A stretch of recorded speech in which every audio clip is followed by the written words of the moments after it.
है।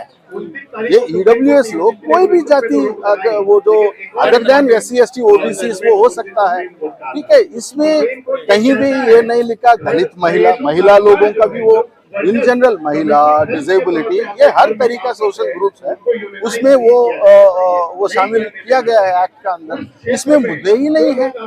दूसरा चीज है, फैसले का स्वागत किया जा रहा है, एक वर्ग स्वागत कर रहा है, मिठाइयां बांट रहा है जी, सुप्रीम कोर्ट के फैसले का एक वर्ग स्वागत कर रहा है, मिठाइयां करेगा बांट ना, रहा है। करेगा तो उनका वो इंटरेस्ट है, वो करेगा। नहीं तो ये हम एक सामाजिक मुद्दे तरीके से देखें, इसका अंदर पॉलिटिक्स नहीं देखना। लेकिन सर हमेशा देखा गया है कि सरकार अगर कोई कानून एक्ट या नियम बनाती है तो कोर्ट में उसे बड़े अच्छे से डिफेंड करती है, लेकिन कल पहली बार ऐसा हुआ कि सरकारी वकील ने कोई जवाब ही नहीं दिया सर। तो इसलिए ना सरकार अपना जो डिसीजन है उसका ऊपर खड़ा होना बहुत जरूरी है। जब सरकार अपना डिसीजन का ऊपर खड़ा नहीं हो रहा है तो मतलब कहीं ना कहीं एक फोर्स जो है इसका पीछे, जो कहीं ना कहीं एक पॉलिटिक्स का शिकार हो रहा है सरकार में, तो फ्यूचर में भी सरकार इसके ऊपर खड़ा होना बहुत जरूरी है। ये कहा गया सवर्णों की तरफ से कि भाई देखिए इसका दुरुपयोग होगा, हमारे ऊपर झूठे आरोप लगाए जाएंगे, हमारे बच्चों को टॉर्चर किया जाएगा। देखिए, जो जहाँ पे मेजॉरिटी डिस्क्रिमिनेशन जो लोग करता है वो लोग बोल रहे हैं हमारे ऊपर डिस्क्रिमिनेशन होगा। मेरा ये किताब जो लिखा मैंने लगभग 15 साल रिसर्च की, जो मेरा किताब ने क्लियर कटली ये बताया विश्वविद्यालयों का अंदर SC स्टूडेंट्स के ऊपर किस तरीके से डिस्क्रिमिनेशन होता है। तो ये जो वो फॉल्स केसेस है तो एक्शन तो नहीं होगा।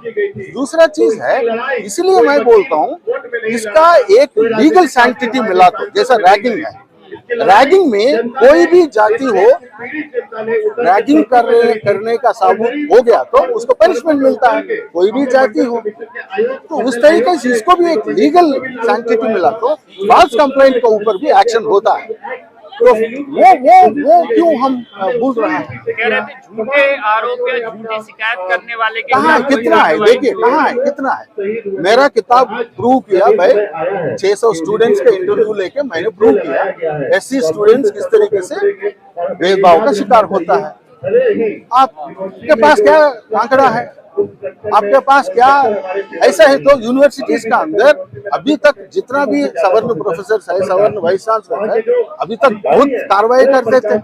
मतलब जहाँ डिस्क्रिमिनेशन नहीं है वहाँ पे कार्रवाई नहीं है। तो ये फॉल्स केसेस का मामला कैसे आ रहा है मुझे समझ में नहीं है। पर जब सर ये सर्वसहमति से बनी है, सारी पार्टियां इसमें आई हैं, फिर ये अचानक से इतना बड़ा विरोध कैसे सामने आएगा सर? देखिए कहाँ हो रहा है ये बवाल, पूरा 2-3 राज्यों में हो रहा है, यूपी में हो रहा है, बिहार में हो रहा है, दिल्ली में हो रहा है। टीवी पे सबसे ज्यादा हो रहा है, टीवी पे ज्यादा बवाल मचा रहा है। कहीं पे साउथ में हो रहा है, वेस्ट में हो रहा है, ईस्ट में हो रहा है, नहीं है ना। कहाँ 2-3 जगह में जिस तरीके से बवाल हो रहा है, टीवी में हो रहा है, उसको देख के सुप्रीम कोर्ट ने ऐसा डिसीजन ले देना थोड़ा बहुत मेरे को अजीब सा लगा। कह रहे हैं कि OBC वर्ग को क्यों शामिल कर लिया था? देखिए, डिस्क्रिमिनेशन हर तरीके से होता है, ऊपर से लेके नीचे तक होता है, ठीक है। OBC लोगों का अब देखिए, इतना OBC पोजीशंस नहीं भरा है, क्या ये डिस्क्रिमिनेशन नहीं है? कितना OBC स्टूडेंट्स ड्रॉप आउट हो रहा है, क्या ये डिस्क्रिमिनेशन नहीं है?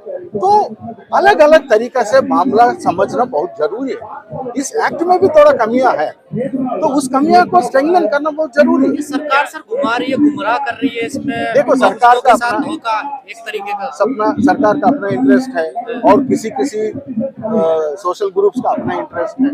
तो ये मैं इसीलिए ये रिक्वेस्ट कर रहा हूँ, इसको पॉलिटिसाइज मत करो, एक सांघिक मुद्दा तरीके से देखो। ये सोशल प्रॉब्लम है, क्यों बच्चे मर रहा है यूनिवर्सिटी के अंदर। ये नहीं बोल रहा हूँ SC ST OBC लोग ही मर रहा है, बहुत बच्चे मर रहा है। बच्चे मरना बहुत गलत बात है, कहीं देश के किसी सोसाइटी का ये बहुत अच्छा बात नहीं है। क्यों वो हो रहा है, ये सीरियसली हम सब लोग मिलके सोचना बहुत जरूरी है। ये मुद्दा सिर्फ SC ST सवाल इतना डर क्यों गए इस नियम से? अगर वो अपराध नहीं करते, भेदभाव नहीं करते, तो डर क्यों रहे हैं वो इतने? ये डर पैदा किया है, बस उतना ही। ये डर पैदा या किया वो है। कह रहे हैं हम अपराध भी करेंगे और कानून भी नहीं बनने देंगे। देखिए कहाँ है वो आंकड़ा दिखा दीजिए। कौन सा यूनिवर्सिटी में ऐसा हुआ जो लोअर कास्ट लोग है ऊपर कोई वाले आंकड़ा नहीं, एक आंकड़ा भी नहीं है। आंकड़ा नहीं तो फिर कैसे सबूत करेंगे? एक तो होना है ना, रिसर्च का एक मतलब होता है भाई, आप आंकड़ा सामने लेके आइए, अब वो सरकार अपना काम करेगी। पर सर सुप्रीम कोर्ट ने कल जो जजमेंट दिया है उसमें उसने कुछ सवाल फ्रेम किए हैं, और उसमें एक सवाल फ्रेम ये भी कर दिया कि जो वर्गीकरण है, जो एससी में भी जो भेदभाव एससी एससी के अंदर होता है, वो उसके लिए क्या होगा इस मोर्चे में? देखिए वही बोल रहा हूँ मैं, अलग अलग तरीके से वो शिकार होता है वो डिस्क्रिमिनेशन का। मेरा किताब में ये भी है, हाँ, कैसे एससी बच्चे, ये पूरा एससी बच्चे का ऊपर मैंने रिसर्च किया। एससी का अंदर भी डोमिनेंट एससी कास्ट है, वो लोअर एससी कास्ट को डिस्क्रिमिनेट करता है। ये नहीं है, मैं ये नहीं बोल रहा वो नहीं होता है। ओबीसी है, वो भी एससी का ऊपर डिस्क्रिमिनेट करता है, उसके ऊपर जो जाति लोग हैं वो लोग भी डिस्क्रिमिनेशन करता है। तो ये पूरा एक होलिस्टिक मुद्दा है। तो ये होलिस्टिक मुद्दा को लेके किस तरीके से इसको ये तो सर जनरल में भी ऐसा होता है ना, सर जनरल में भी तो ऐसा होता हाँ, है, क्यों नहीं? ब्राह्मण में भी बहुत सारी क्यों नहीं होता है? तो फिर उसका जिक्र क्यों नहीं किया सुप्रीम कोर्ट ने? देखिए वही है ना, उनका एक प्रेशर बढ़ रहा है, इसलिए एक डिसीजन लेना बहुत जरूरी है। बट वो जो कारण जो दिया वो अच्छा कारण नहीं है। जैसा पहले बार समाज ये एक्ट समाज को बांट रहा है, पहले से ही बांट गया ना वो कास्ट को लेके। आप ये बोल दीजिए एक्ट में और बहुत तमाम चीज चेंज करना पड़ेगा, इसीलिए रोका जा रहा है, वो बहुत अच्छा होता है, मान के चले।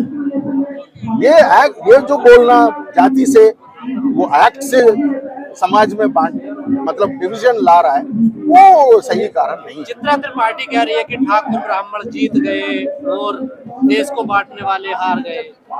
देखिए बोलने लोग बहुत बोलता रहता है, मैं पता नहीं उस पर मैं कुछ टिप्पणी नहीं करता। सर एक तरफ तो हिंदू राष्ट्र की बात करते हैं, लेकिन जब ऐसा कानून आ जाता तो वही लोग अधिकारों की बात आती है तो फिर सब जाति में तो वही है ना, वो कल तक वो हिंदू खतरे में है, अब आज सवर्ण खतरे में है, और कल और कुछ खतरे में आएगा। तो ये अपना अपना पॉलिटिकल इंटरेस्ट के लिए वो यूज करता रहता है। मैं मतलब मेरा एक ही इंटरेस्ट है भाई, डिस्क्रिमिनेशन जो प्रॉब्लम है, कितना इम्पोर्टेंट प्रॉब्लम है, ये लगभग 15 साल 20-30 साल का एफर्ट है SC/ST एक्ट को लेके आज तक।